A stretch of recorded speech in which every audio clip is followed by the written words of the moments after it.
My name is Clara Towson, and I'm a friend of the show. Boom. I am Francisca George, and I'm a friend of the show. Perfect. Hi, my name is Susan Leemans and I'm a friend of the show. Boom. Yeah. My name is Zainab Samas and I'm a friend of the show. Boom. Hey guys, my name is Sasha Vickery and I'm a friend of the show. Boom. Hi, my name is Lloyd Harris and I'm a friend of the show. Perfect. Hi, my name is Jan Faria and I'm a friend of the show. Boom. Yes. Take one. Well done. Hi, my name is Jasmine Paolini and I'm a friend of the show. Wow, Jasmine, you got it in one time. Ready? Play.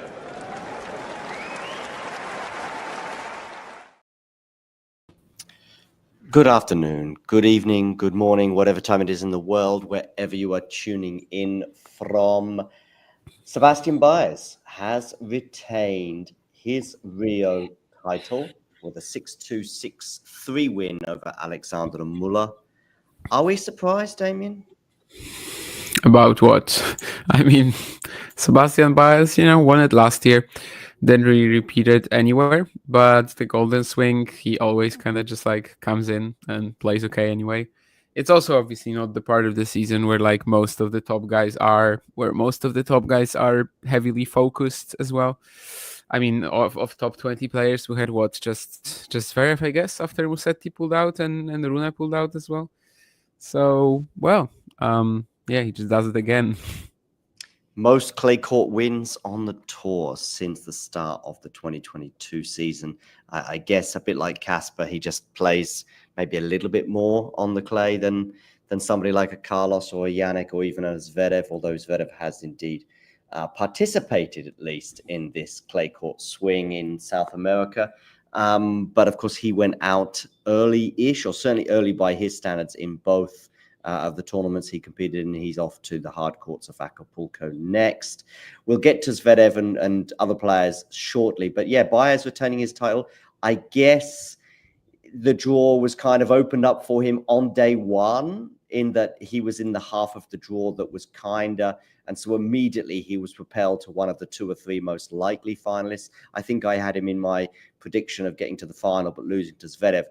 Once Fonseca and Zverev and then also Cerundolo had fallen and he kept going, it did look more and more likely. And so then he ends up playing Muller, who's arguably the story of the week in the final.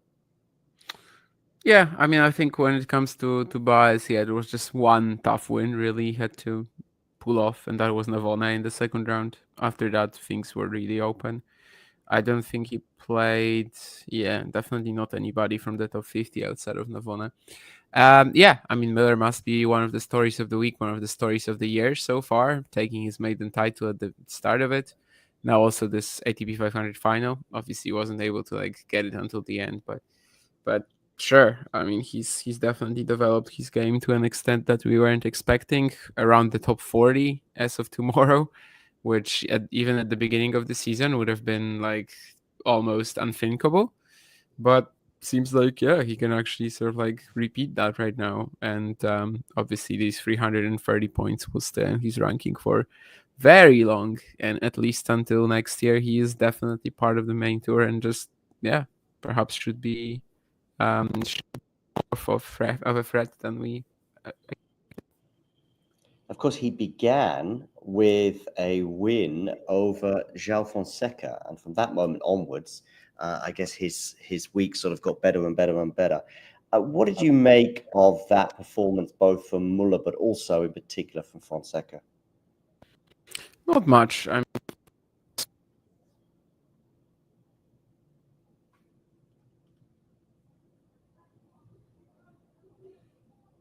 Is it my audio or is it Damien's? I can't hear you, Damien. But it might be my end. Yeah, just try turning it back on again. it was me actually. Good to know. That's good to know because we thought it was me. No. Maybe I will have to like plug it better or something, but I don't know. Let's see if it repeats itself. Anyway, what I was saying is that like Fonseca has been struggling with players like Miller. Traits that Miller has, playstyle that Miller has, even in Buenos Aires the week before. It's easy to just kind of say, oh yeah, Fonseca won Buenos Aires, but there were the matches with Navone, with Korea, obviously. And these were all a bit of a nightmare for him. So generally speaking, I'd say that this was a clear, I don't want to say upset alert. I don't think Joao Fonseca is yet at the moment where like when he loses, it's like upset alert and the biggest story. Although it was the biggest story. It's just not because he lost to Miller in, a shocking manner. It's simply because he lost and he was like such a major headline here. But yeah, I mean, Alexander Miller, he's definitely going to make you work for the win. And on that day, Fonseca was not able to deliver. Perhaps, if they played in Buenos Aires, maybe.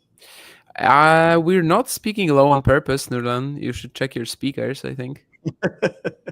I wondered what he meant by a quiet show. I thought he was talking about a lack of attendance. But anyway, hopefully you can hear us okay, Nurlan. But maybe where you are, Nurlan, I'm guessing it's early hours of the morning. So maybe you need to keep things on the down low. Zhao also admitted, though, that the occasion had got to him. I noticed that when he was practicing earlier in the week, that they were not putting him on the kind of most intense practice court in terms of the fact that your fans would be almost on top of you. They sort of put Zverev on that court most often, but they would put him on a court a little bit further away. So just to quieten down the scrutiny, I felt that whether that was a decision from Zhao or the tournament or maybe a mixture of the both, I don't know. But certainly he did say that the occasion had got to him with all that expectation. It was completely different this year to last year, when last year he was a Brazilian teenager, basically, who they were looking forward to seeing. This year, there was a lot of hope that he could go all the way. Yeah, I mean, Nick says that Fonseca loss is pretty good in retrospect. I don't think it was bad at first either. I mean, he won Buenos Aires, who cares what he does in Rio? Of course, the Brazilians do. And of course, he cares. But like in the grand scheme of things, he pretty much like just fulfilled every single expectation for this golden swing, literally in the first week of it. So yeah, I think it didn't really need that extra, let's say, aspect of it. Obviously, the one thing he did not fulfill was the prediction of Vange that he was going to get 2 Golden Swing titles. But Vange didn't know that he wasn't going to play Santiago. So. Maybe Zhao felt that. That was what Zhao felt, and that's why he felt under pressure and the expectation. He is friends with Talking Tennis, so it's like 2 times that we've talked to him now. Yeah, we've talked. I didn't say he was a friend of the show. I did say that he is just friends with Talking Tennis. So it's like, not even like half of it. So yeah, don't worry. He's got some way to go before he gets to that elevated status. Anyway, Joao Fonseca, yeah, I mean, if you think back to a show we did, I think as the Next Gen finals may have been getting underway or around about that time of year, I think our expectations at that point for 2025 were like, well, top 100 breakthrough, perhaps, or no, that would be obviously the objective. First round of a main draw, a slam. A lot of points to defend in Rio, I think you said, that quarterfinal, so he might enter the top 100 and then drop out again. But, a sort of solid top 100 year was what we were saying in November or December. Of course, the 2 or 3 weeks that followed, both in Next Gen and then also beginning of January, kind of changed everything. And I guess we were sort of thinking about a final from one of these 2 tournaments, Vance accepted. And we would have been like, that would have been above par and that would have been progress. But winning one meant, if it wasn't in Brazil, he had a free hit at the next one. But the fact it was in Brazil, that kind of changed a lot of the sort of dynamics around it, right? Yeah, I mean, for now, at least for him, just because, as you said, he felt the pressure, but in the long run, he still defended the Rio points easily. And I mean, the grand scheme of things, I just don't think it matters really. He already did everything he needed to in the first week, but yeah, it was just not a free hit simply because of the extra pressure. And Nick says that he might not play Buenos Aires next year and focus on Rio. There's even a universe where Joao Fonseca finishes in the top 20 and he doesn't even play the Golden Swing, I think. But maybe after this loss, he will be hungry for a return and hungry for actually this title. I'd imagine this is a title that he really wants to win at least once during his career. And I actually think that might, although it might look like on the outside that Buenos Aires damaged him in Rio, I think it's, a very good, just to suddenly go from the hard courts and play 1 week of clay. I actually think Buenos Aires is a very good build-up to winning in Rio. Maybe there might be a certain other part of the strategy, but he's going to play Rio for the rest of his life. And I think he'll play Buenos Aires probably for the rest of his life as well. For that reason as well, because I think it's a decent build-up. Carlos here saying that he felt that Fonseca as well didn't manage the pressure of playing at home. Still 18, and he's got a lot to learn, or he's going to learn from that. Just quickly to reflect very quickly on Baez and Muller again, and maybe Muller a little bit more, because he was the guy who knocked out Alcaraz, as you said. That was the kind of player that Freudian slip there, that Zhao did struggle against. Maybe just another word on Muller before we sort of leave these 3 players behind. Yeah, pretty sick improvement. I mean, just a very confident version of his game. Suddenly he's like ripping returns and coming into the net. I don't know. I mean, after having spent years watching Alexander Miller, rather avoiding watching Alexander Miller on the Challenger circuit, it hits pretty hard for me, for sure, that he is now suddenly this Alexander Miller 2.0, somewhat in the way that Jaume Munar has been playing as well this year.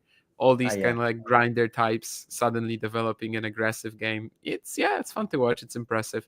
We'll see how long it lasts, but obviously the 2 results that he's gotten this year, it's wild. Like 5 years ago, I would tell you are absolutely kidding me if you told me these were the results that eventually he was going to get. Yeah, right. All right. Well done, Alexander Muller. But there were other players involved in the tournament, other upsets as well. We had Comisania beating Alexander Zverev. I don't really know how that happened, other than Zverev just, his heart wasn't in this golden swing. That's not really true. Like, obviously he didn't really care in that last game. He tanked it away. But 4-1 up in the third, like, he was still playing normally. He's just pretty atrocious at the net. Comesaña has a lot of just a very wide repertoire to make him pay for that. The slices, basically all the drop shots that he's playing, generally, just like touch, the feel he possesses, while still being able to, hit dynamic forehands and also serve just as well. I like these wins, this win for Comesaña, because obviously he had these 2 big ones in last year at the Slams, and I don't feel like he really showed that much of his game in these 2 wins over Rublev and Humbert, because he was just like serving extremely well, and after that he was slicing the ball back, and that's it. Like, here he actually had some fun as well, let's say. Here he was able to just display more of his ability. And Zverev was definitely not like killing himself to come back to the match once he was out of it. But the whole performance from 1-4 to, let's say, from 4-1 from Zverev's perspective to 4-5 in the third set, it was definitely quite tough to watch, with how Zverev was just lured into these points time and time again and just missing everything. Ozan, to your question, yes. I mean, mathematically, they can do it in 100 different ways, but they really have to perform. And it's not a guarantee at all. Yeah, they have to perform better than they have done in the last 7 to 14 days anyway. But it is possible. But there'd have to be a lot of wins, I think, for both players. And this picture, by the way, is actually from Comesaña's semi-final against Muller, as he chased down that ball that sort of spun back on the other side of the net. But it's an excellent picture, and credit to Daniel as well for that picture that I'm sharing right now. When I said that about Zverev, it was kind of like I couldn't really put a bigger explanation on why he wasn't in the final today, or why he didn't do better in Buenos Aires. I know that he was upset with the way the crowd was there, but I'm also thinking bigger picture. Do you see him likely to come back to this part of the year? Unless they give him, insane money again, no. I mean, it's clear that he didn't he showed up, but just like Alcaraz last year, yeah, it was clear that he saw that this was somewhat pointless, like in terms of his season. Obviously, he could have won both events, and then it's 750. But is that even that much? If you're number 2 in the world, again, that's kind of a question that you can ask. And yeah, I just don't think it makes any sense for a top 10 player to play the Golden Swing. I'm sorry. Okay, other quarterfinalists that didn't progress included Jaime Faria, who lost last weekend to who did he lose to? He lost to an Argentinian, Juan Manuel Sorundolo. Again, yeah. Yeah, and yet got a reprieve because there were 3 withdrawals, I think. Nagal was one. Musetti, I think, was the one that benefited Jaime instantaneously. And I think there was another one in the end as well, actually. David Fokina, maybe, was he set to play? David Fokina was earlier. He pulled out even before that. But the guy who was supposed to play Baez, whoever that was. That wasn't Nagal. Burchaga? No. Oh, yeah, that was Nagal. So Nagal was third, yeah. Yeah. Anyway, either way, Jaime Faria gets in as a lucky loser. Of course, not the only lucky loser to play this tournament this week. But lucky indeed he was. He then gets a straight sets win in the first round and a 3-set win in the second round. I'm just trying to think now of his path to the quarters exactly as it was. He's going to play Darderi. That's his next opponent he's got a first round, of course. Yes, in Chile. Okay, anyway, listen, I'm getting distracted. Yeah, so we had a win over Barrios Vera in the first round. Am I right with that one on Tuesday? Oh, that's right. 3 sets over Munar. That's the match that I'm forgetting. And then ultimately falling short at the quarterfinal stage. I mean, he won how many matches on the main tour? 1 match, I think, in his career until this week, and then he goes and wins 2 this week. So he sort of trebled his number of main tour wins and making the quarterfinals. And I think, given the fact he's broken the top 100, I'm gonna nominate him, and with your confirmation, we will make him the Jakub Bobro Award, a Player of the Week, but we don't give it every week. So I might even rename it the Jakub Bobro Award. I mean, in Doha, we wouldn't have had any non-top 100 players doing well. So if you want to stick to the main tour, then I guess there's not that many options besides Jaime. Was Carabelli in the top 100? I'm not positive. But, top 100 breakthrough. Probably a player that at this point we are slowly arriving, like in terms of players that Jakub, I don't think, was aware of. No, probably not. No. So it's kind of interesting that for a while I could give you some sort of a tidbit of me talking to Jakub about it in 2021 or 2022. I don't think we'd ever mentioned Jaime Faria in 2023 yet, or at least in early 2023. In terms of your question, Ozan, I mean, no, because this is not like official. Appearance fees technically should not exist.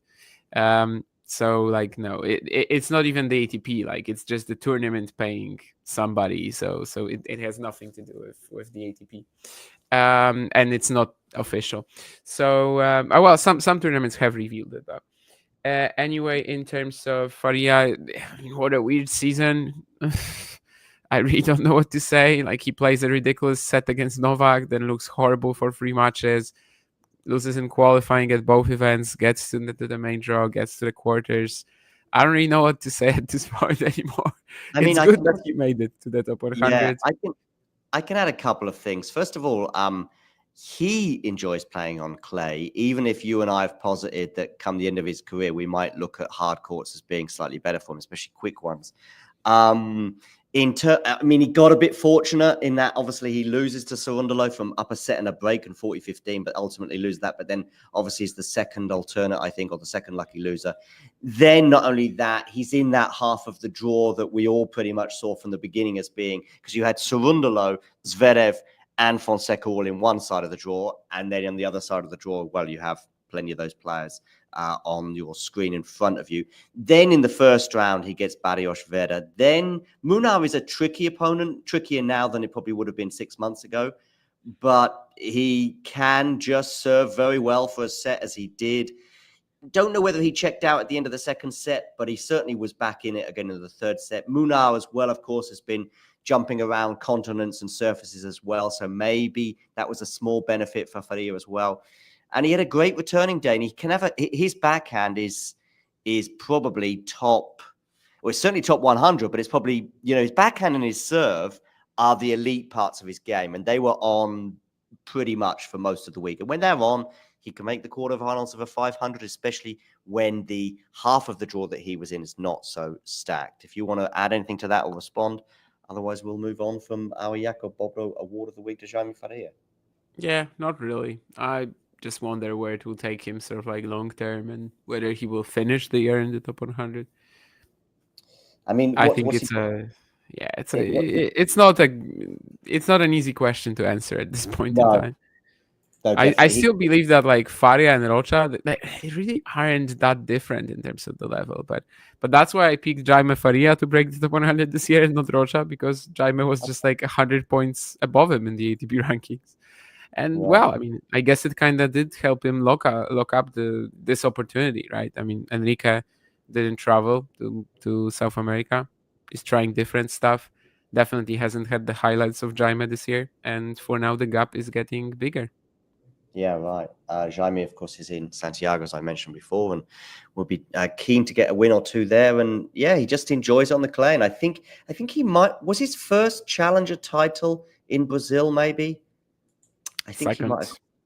I was his second one. Okay, so he had some good memories. First, I believe you would have seen, right? I mean, or at least most of it. I mean, that was Oeiras last year. Oh, that was his before first Roland Garros. title. Okay, that was his first challenger title. Yeah, which of course he'll have to be defending in 8 weeks from now, something like that, a bit less, maybe 7 weeks from now. But that's to come. For now, we can celebrate Jaime Faria entering the top 100, and therefore. Well, that was actually 12 weeks more or less, because that was the other Oeiras, the one before. Yeah. This Garros. year, has it moved then this year, or have I got something wrong? No, I mean there were 2 Oeiras clay events. Okay. Yeah. One won by Comesaña and the other by Faria. Okay. Anyway, cool. Yes, Carlos, I know I was born in North Walsham and you've been living there for a year, having relocated from Manchester. Well, great. Anyway, thanks for having you on board. Make sure you hit that like button. And of course, if you haven't already done so, hit subscribe. Any other Rio stories that you would like to dwell on? Anything that I may have missed before we move on to other tournaments, etc.? Not really. I mean, I know there will be some people who will be complaining about like the slightly less obvious list of semifinalists, and yeah, I wish that somebody like, I don't know, Sebastian Baez especially, I wish that he finally does something in the European clay part of the season as well. Well, yeah, it's a stretch to say finally. Obviously, he's won Kitzbühel before, but just, I don't know, a Rome, Madrid, Monte Carlo run, something like this, it would be really awesome. I actually saw some very interesting tweets today as well, where people were kind of complaining about it and saying that the Golden Swing would have a lot more legitimacy if some of these players then performed in that European swing. But actually, I mean, last year, Jarry and Tabilo reached the semis in Rome, right? Jarry even the final. And then kind of what they actually get is not praise for that. What we get is just everybody saying that like Zverev has an easy run to the title. So some people are hypocrites. A story as well, yes, Joao, a few years back, you're right. But yeah, I would say, a big run at a clay ATP 1000. If Baez can do that, that would be awesome. Just sort of making this maybe a little bit better. Do I remember Casper Ruud's teenage years? Barely. I did see him live in Sopot 2018. He was playing Artem Smirnov, and he was already a big story at the time. But he actually played a pretty horrible match. He had an arm injury as well. So for a while, I think it kind of impacted how I saw Casper Ruud as well, simply because I didn't have any other samples of him. Like, I wasn't even following Challengers daily yet. I just watched one match and I was like, really? I mean, not sure what all the fuss is about. But obviously, later on, I did get a lot more chances to watch him, also live, but mostly on TV. In response to this point, yes, Zhao, probably the altitude in Santiago might give his serve a bit more pop. Bad news is, though, he's got Darderi in the first round. I think that might be more significant. Because Darderi finally won a match other than against Dominic Thiem. I don't Anyway, know. we'll see. I mean, We'll see. did he this golden swing? It's a serious question, actually. I don't No, remember. I don't recall him pulling up any trees, but I just know what he's capable of.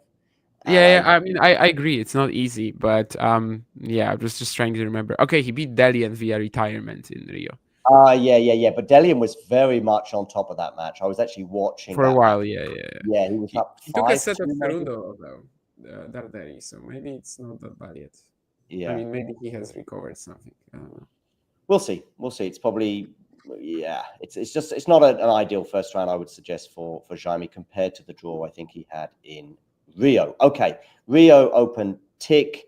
Let's move over to the Middle East, where Andrei Rublev beat Jack Draper in 3 sets to improve the head-to-head, I think, to 4-0 maybe over Draper, albeit that those 3 earlier wins that they had all came like 2 years and beyond ago. In terms of Draper in 2024 was a very different beast to Draper in 2023 and 2022. But yes, Andrei Rublev winning in, well, what do you think?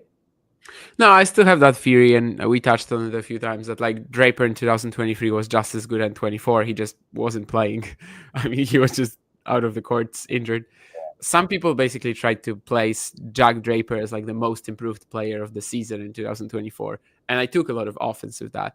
And yeah, that's basically why I was shaking my head. But yeah, that US Open match is a good example, right? There was a 4th round run for Draper when he wasn't playing for like 3 months just before that. So, but yeah, anyway, obviously it's not too important right now. No, but Draper's now, I think, 12 in the live rankings. Am I right? So he's very close to that top 10 breakthrough that many of us have predicted.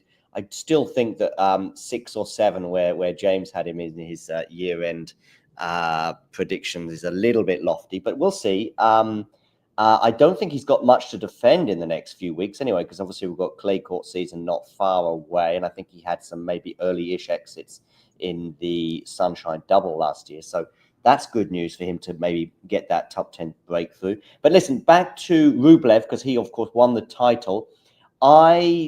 When it came to the final, I was just leaning towards him without any great conviction, possibly because of that 3-0 head-to-head, but he did end up getting the job done. And in fact, he had quite a rocky road to the final, right? In terms of the fact that he had a few close 3-setters, including against Felix Auger-Aliassime in the semi-finals. What are we thinking? Is Rublev back? Is he going to be making the ATP Tour finals this year? Are we getting carried away? Or, I mean, it was a tough run he had, beating De Minaur, Borges, Felix, and then finally Jack in the final. I mean, the win against Alex definitely stands out the most. 8 match points he needed there. The 3rd set could have been like a complete nightmare loss. Andre is clearly like, mentally he's suffering from like depression or some other type of mental injury. So, I mean, yeah, maybe that can really help him out, because if he lost that much, I don't even want to think about being in his skin at the time. But yeah, ATP finals, it's still possible. Like, it's not like he is still not playing at the level of between 7 and 12 in the rankings or something like that. And I don't think this is an event that like massively moves his career forward, but it's a guy desperately needing wins, desperately needing confidence, and that's exactly what he should get from this. Yeah, two deciding set tiebreaks.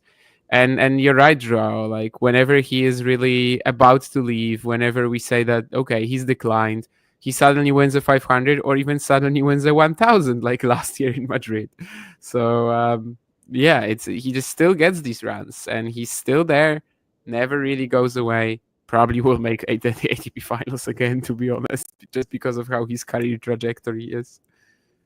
Before winning Monte Carlo in 23 and then Madrid in 24, he was kind of Mr. Consistency, but he wasn't winning big titles.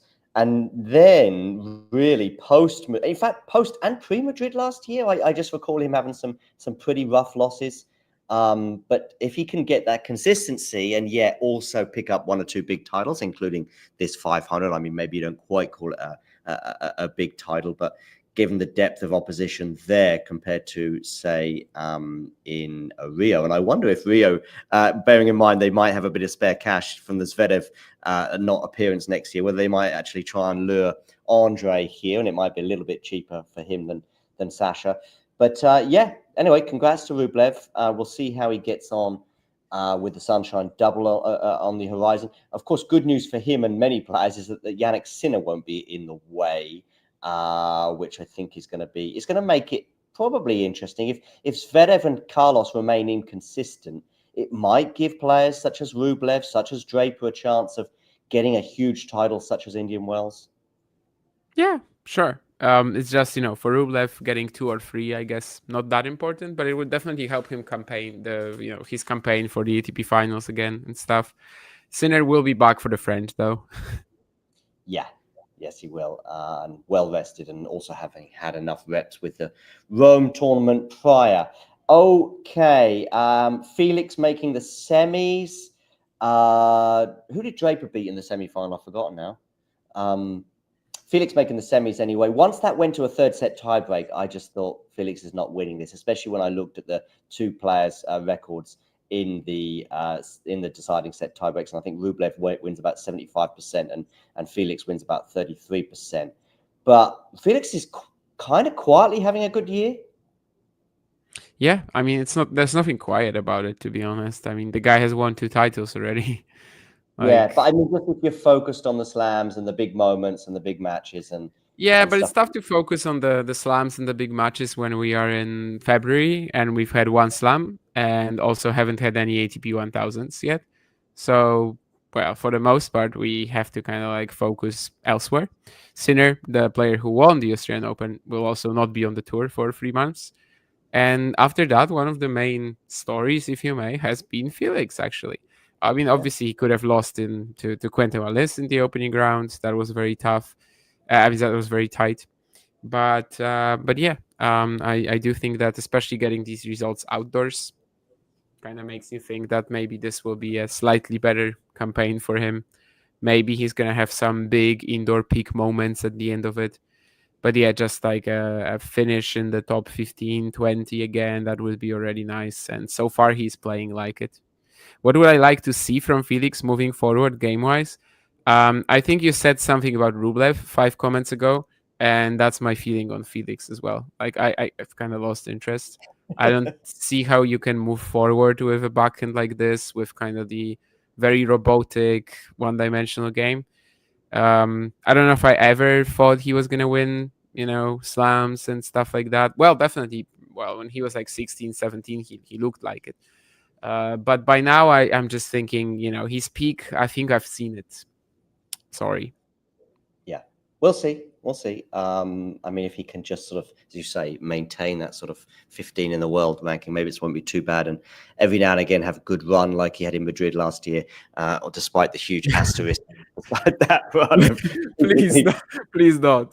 Let's just say every now and then he can have a good run, like in one of the 250s he won. Because here it was also just a retirement walkover. I know.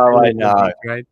I know. Which is funnier, his run to the Madrid title or Montero's, lauding Montero for that win over Carlos last year in Rio?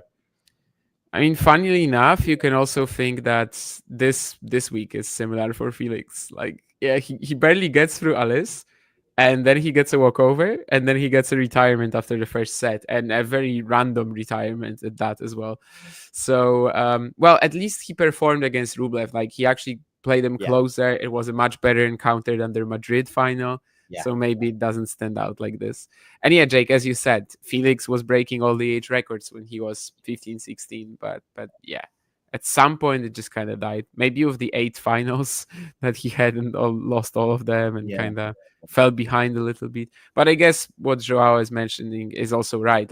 The moment he fell behind was the beginning of the 2023 season when he didn't repeat this. So yeah, maybe that's actually when sort of things started not progressing. Stopped progressing. Yeah. I mean, he had a match point as well in Australia at the beginning of that season, didn't he, against Medvedev, albeit it was, I think, an unreturned serve and it never Well, quite that's felt. 22 though, right? Yeah, exactly. Yeah. No, I'm Yeah, talking about yeah. 22. Yeah. I'm just Okay, talking okay. about that year and how good it was for him and it Yeah. peaked as Zhao says in the indoor part. Draper beat Lehecka in the semi-finals. I think that's a fantastic win for Jack. Jack has subsequently, of course, pulled out of Dubai. I don't know if he cited a specific injury or maybe he has cited a specific Right injury. adductor, yeah. Oh, okay. So, yeah, maybe that's why he faded away in that third set, because actually having won that second set, it looked like we were going to go for a barnstorming finish. And I probably at that stage had started to lean towards Jack, but maybe because I think he went down like 4-love pretty quickly and pretty tamely. And I actually at the time just thought that Jack was fading away for whatever reason, but maybe that abductor was the reason for that. But anyway, he had a great win over Lehecka. I actually probably thought Lehecka would win that one, but Yiri just fell short there, losing 16 in the third. So it was another good week for Jack. Any thoughts on Lehecka and what might be in store for him this year? Oh, and now we're talking about a player who is, underranked and still has something to show us, right? I mean, yeah, the fact that Lehecka still has a career high of like 23 is a bit of a joke, let's be honest. Well, last year he missed 3 months. Wimbledon, Roland Garros, Olympics, 3 big events. Of course, Olympics doesn't give you points, but well, clearly he is like ready for something big. I thought maybe Doha was it after he beat Alcaraz. Probably would have. No, sorry, I'm just laughing at the Nurlan comments. Flipping bonkers is like just crazy. Anyway, when it comes to Lehecka, I was thinking maybe Doha will be it after he beat Carlos. Definitely, a match where like Alcaraz was in such control in the third set that he probably shouldn't have let it slip. But this is something that I think since Lehecka came back from that injury, we've been like continuously seeing. There's also the couple of there's also the amazing Australian start now, hopefully for the first time, because you remember that thing you were laughing about when Vanch said that Kecmanovic is a January to March player. Yeah. Lehecka is a January to March player, like literally the last few years. Madrid, obviously, he also had a big run, but Indian Wells was good last year. So hopefully this time he can actually keep playing like this throughout the year. I think he has a top 10 peak, definitely. Look at this tweet. This is almost like from the Damien Kuss School of Tennis here. I feel like the ATP Tour could do a better job of promoting Yuri Lehecka. I just put Lehecka in the search, and this is one of the top tweets that came up. He's a big power player and athletic, and feel like no one talks about him enough.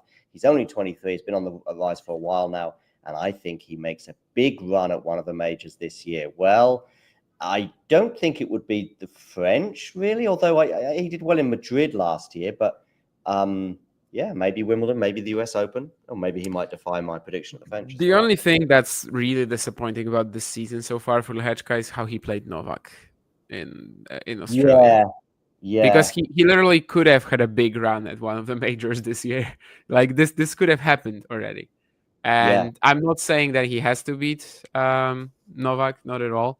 But yeah, it was just a bit of a nightmare. And yeah, Brenner, I mean, in terms of his transition game, his net play, that's something he's definitely very good at. So the serve as well for the, well, okay, he's not small, but he's not exactly just as tall as, I don't know, Thomas Berdych. So like the guy that they always compared him to, of course, the guy who coached him as well for a while. And still his serve is magnificent. So if I had a gun to your head, would I pick Lehecka or Mahac to cheer for?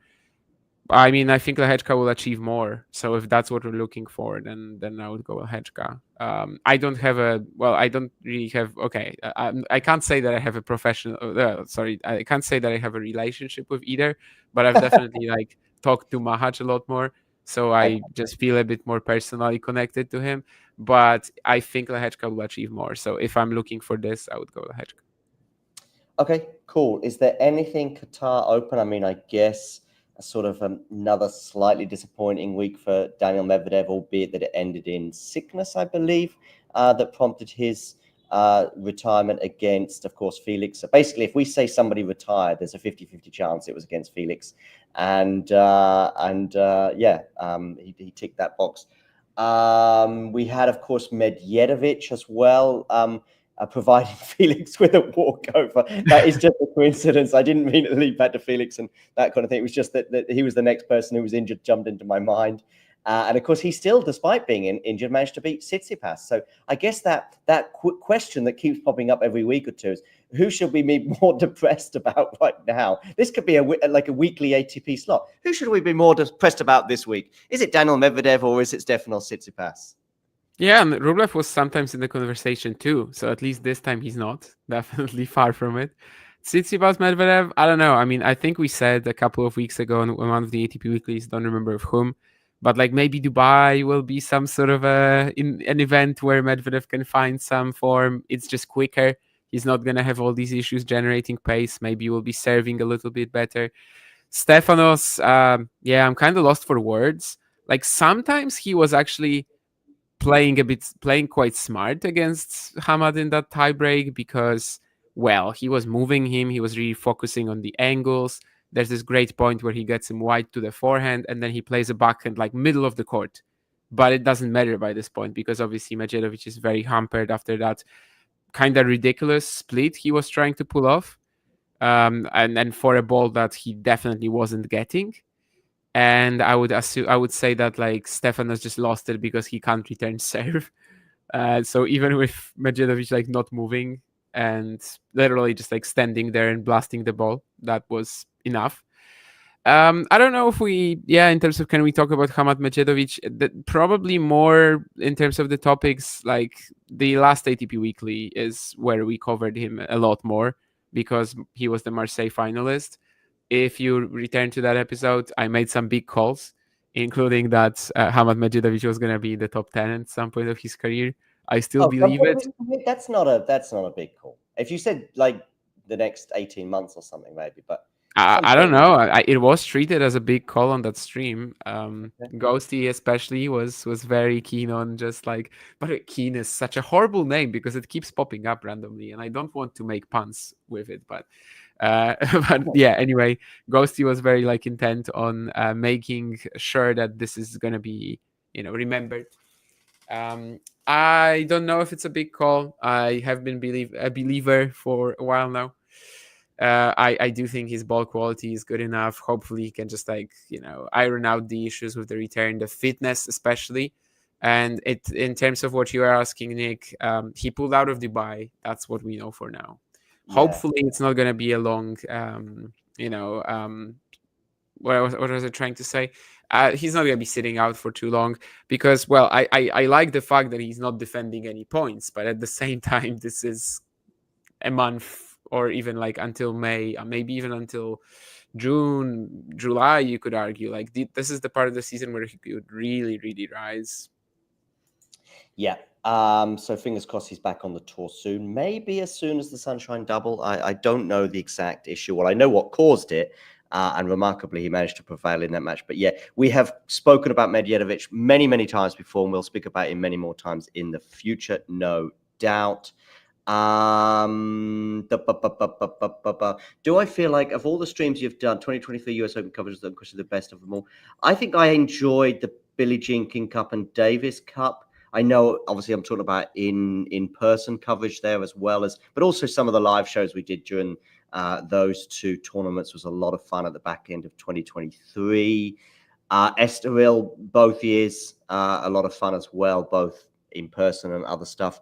But I kind of know what you mean. But I also like the indoor season in 2022. And I'm talking about just the sort of watch-alongs and having a lot of fun there at the beginning of our coverage too. So there's lots to choose on. But yeah, Nolan, thanks for the question. As curious what stood out about that 2023 US Open coverage to you, Nurlan? I'm interested in that. Maybe if you tell us, we can, repeat some parts of it later. Maybe our cynical takes on Medvedev's performance in the final against Djokovic. Maybe the fact that Nurlan had just sort of discovered the stream at that point, and that was maybe he's got these personal, wonderful memories of him talking tennis through that tournament. Who knows? Silky, what has been the channel's best tournaments in terms of views? Well, probably a lot of those tournaments I just mentioned. Weirdly enough, the 2022 indoor season around about Basel, Vienna, but especially the Paris-Bercy final between Djokovic and Holger Rune. That was for some reason particularly popular. Generally, the US Open performs better than the European and also Australian tournaments because of time zones being available. Our audience largely is European and North American, and the best tournament or slam for that is, of course, the US Open in terms of viewing figures. So that is that. John, would you rather be at an event than behind a camera? Oh, for sure. Yeah. I think if you mean like in person at the event rather than doing sort of watch longs and stuff. Yeah, I think so. Oh, I've got a couple of when you mentioned Tsitsipas, these predictions thing on the screen made me think of this because a year, 2 years ago, that would have been an easy one to call. But that Tsitsipas Sonego match coming up in Dubai and Lehecka Humbert, by the way, two almost impossible ones to call. Yeah, I mean Lehecka Humbert, I think the winner will make the final is my big call. Wow. There you go. So it's a great part of the draw for them. Medvedev in the quarters again might be a very depressing week for him if he loses. Join us next week to see who's winning the race, the new race of who we should be more depressed about in terms of the tennis, Tsitsipas or Medvedev.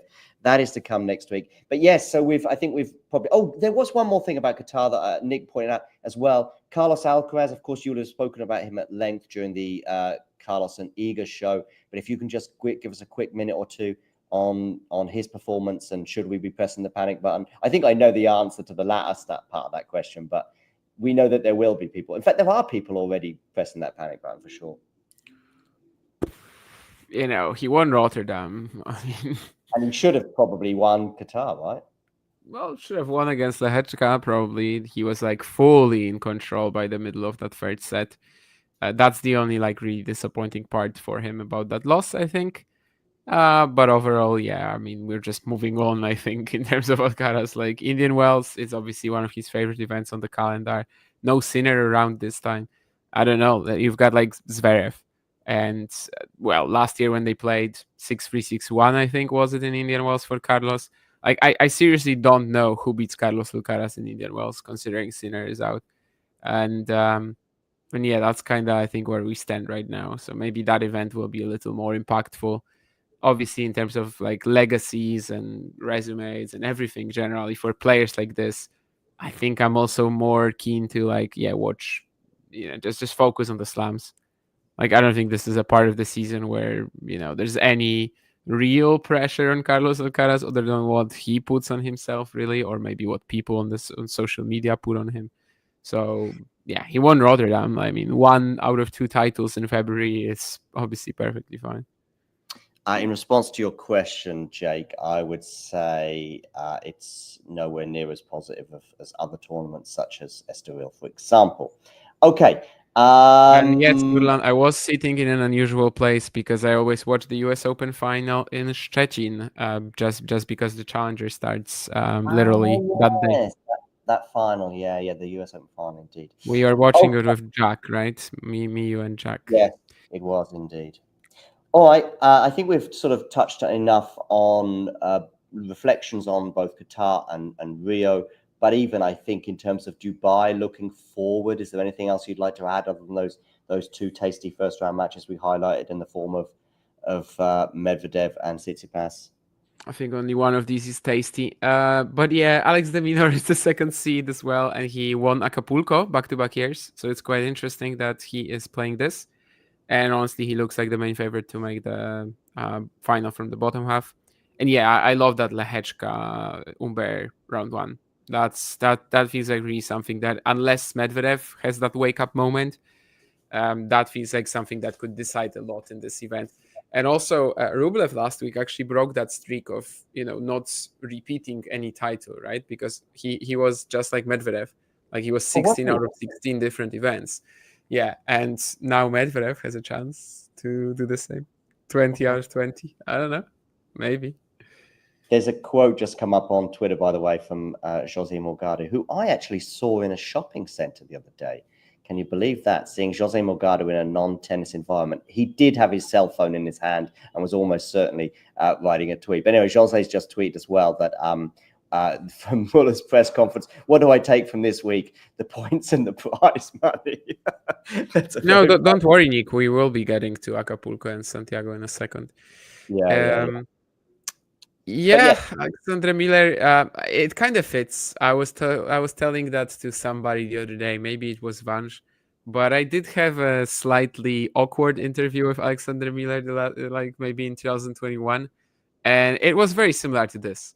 Like I asked him. I think the question was like more or less like, okay, so it's your first semifinal of the season. Do you feel like you're also playing at the best level of your, in terms of your season? Are you also hitting your best level right now? And he's like, yes, I'm in the semifinals. And earlier I was like only making quarterfinals, which is totally not what I asked. But I just had to say, okay, and move on. And that whole interview was like this. I didn't actually air it on the podcast. I just decided, probably just best to skip it. So it kind of fits with this this memory I have of Alexandre Miller. That sort of like deadpan, just taking your questions very seriously, as in like, what word am I looking at? I don't know. It's late, but I'm basically trying to say, literally, that was literally, yeah. Also, of course, he's sponsored by OnlyFans, and he was in the mix zone proudly showing off an OnlyFans hat the other day. And he's not the only tennis player, by the way, who has A, an OnlyFans account, and B, I think has maybe some sort of sponsorship deal going on. Sasha Vickery has announced today on social media exactly the same. So very interesting. But Bernard Tomic also used to have an account. I don't think he was sponsored, but he used to have an account with his girlfriend. Okay. All right. Well, but maybe we'll see if we can create an OnlyFans section as well for future episodes of ATP and WTA Weekly. But it'll be a tricky one to negotiate, so we'll leave that for now, and we will zoom across to Mexico for the aforementioned tournament that is on the horizon, the ATP 500. We've got Zverev up against Arnaldi in the first round, so.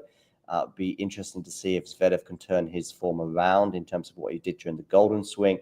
Shapovalov, Cam Norrie. Did they play each other in Dallas? Who beat Cam Norrie in Dallas? Somebody beat Cam Norrie in Dallas, and I think it might have been Shapovalov. Norrie beat Mikkelsen. Yes. But and he lost. Did he lose to Mumar or Shapo? I'm not sure. Anyway, an all-check affair. This is obviously one that you'll be pumped for, surely. Mensik against Mahac. I mean, that's a Damien derby if ever I saw one.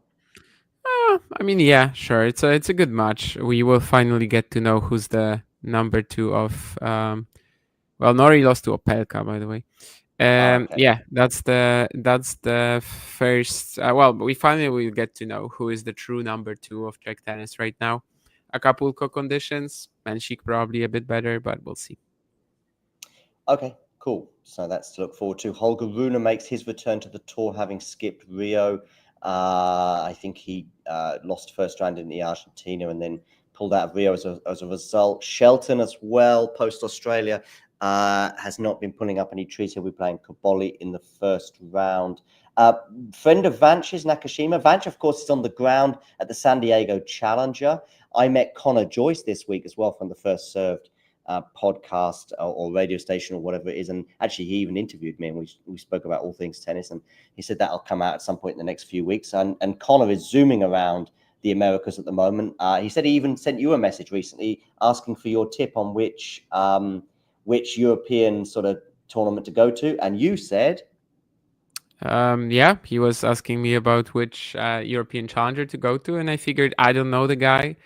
So I'm just going to give him like a more high profile one. And since Ashtorid is dropping to upgraded to a challenger by my standards. When you said his name, by the way, I was not aware of who he is. Now that you say it, yes, I remember that message. But probably a week ago, even though I realized I followed him on Twitter, I wouldn't have necessarily known the name. And even the First Serve podcast, I was it was on my consciousness, but I wasn't completely aware of all the details. But yeah, I met him in Rio, and Nice guy, really good guy. And in fact, we had a lot in common when we spoke about various things on the tour. So that was cool. And he told me that he didn't know that you did stuff on Talking Tennis, but he just said, oh, I spoke to Damien Cust, I think he said, I spoke to Damien Cust, and he said Estoril. I was like, oh, Damien, yeah. I was with him in Estoril last year, and we'll be there again in a few weeks as well this year. Anyway, back to the tour and ATP Acapulco. Musetti at the moment hasn't withdrawn. He did appear in Rio before eventually pulling out, so maybe his fitness is okay. Tiafoe against Muller, so Muller's zooming off to Mexico with his Rio Open finalist prize money, and Casper Ruud is the number 2 seed. Anyone else you want to mention, or anything you want to mention from any of those players that I've just highlighted in Acapulco? There's a lot of seeds here who just look so vulnerable. Like, I don't know, Rune, I mean, no trust in him right now at all. There's obviously, Mahac playing Menchik, that's very difficult. There's Tiafoe again.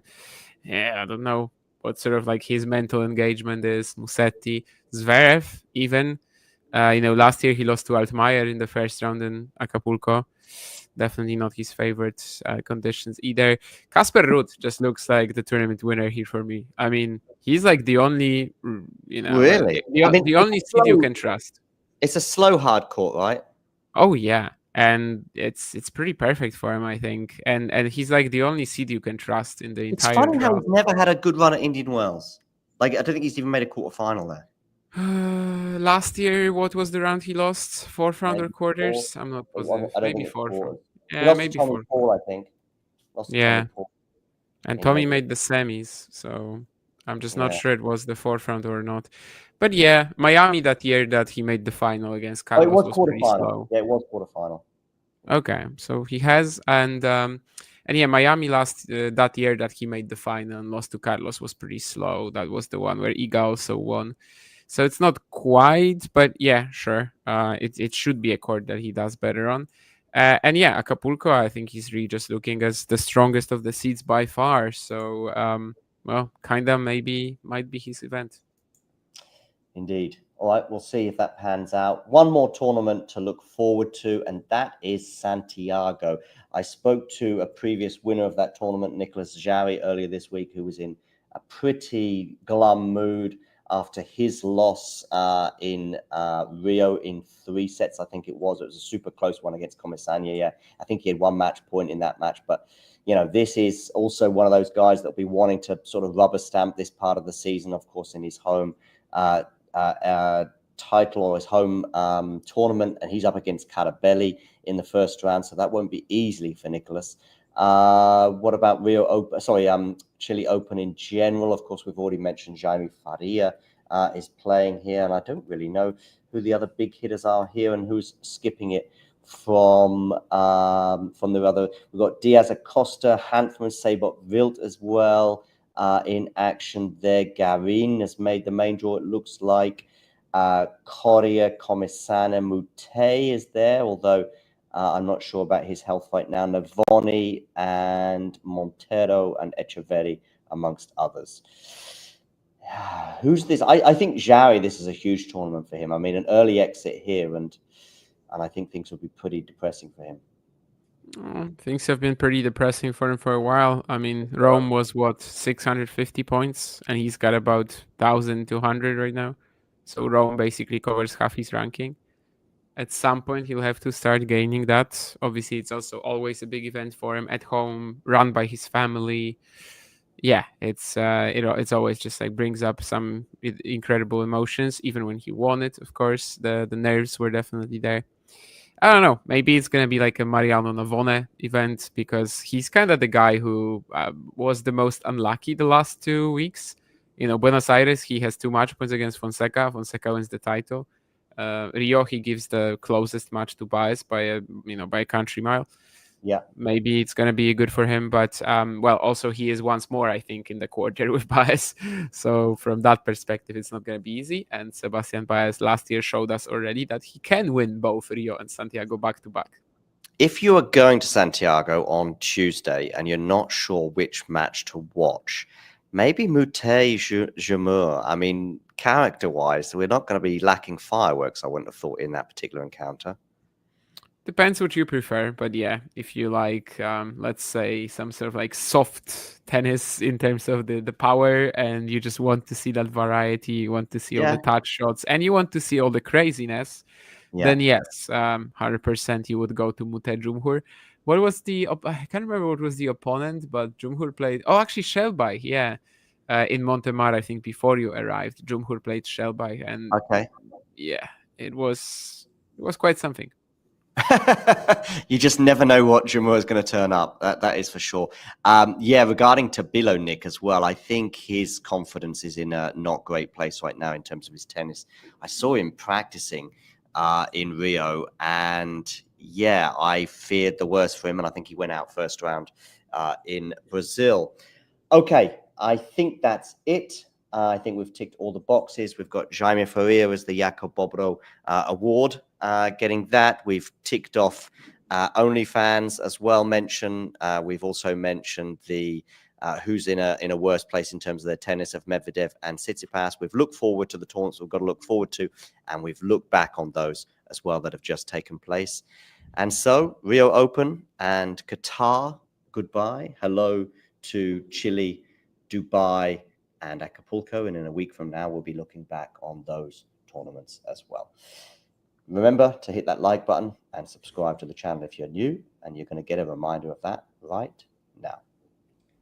If you enjoyed this video, make sure you hit that like button. Don't forget to subscribe and click that notification bell so you don't miss out on all things tennis.